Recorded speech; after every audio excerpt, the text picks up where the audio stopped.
JGPG, JGPG, ¡joder! Parece que hable de guerra. Significa partidos jugados, ganados, empatados, perdidos, goles a favor, goles en contra y puntos.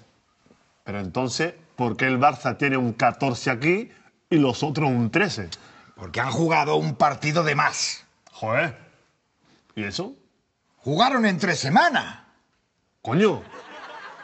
Ah, porque es más barato que jugar los domingos, ¿no?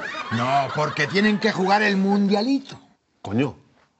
Pero entonces, si juegan el mundialito y encima luego juegan más partidos de liga que nosotros, claro, todo eso es por el estatuto. No, por el triplete.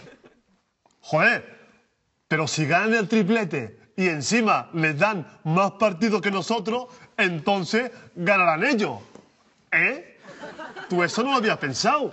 ¿A que no? No, ¿A que no? no le dan más partidos. Ese partido que ellos jugaron en 3 semanas, nosotros lo jugaremos más tarde. ¿Eh? Coño, pero si lo jugamos más tarde, cuando lleguemos al campo, ya no estarán.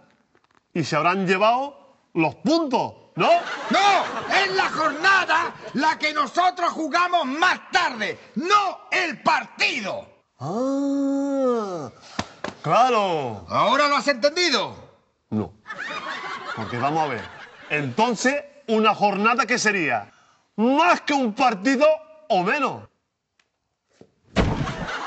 Joder, mister, no te duermas que estamos hablando. Qué soso.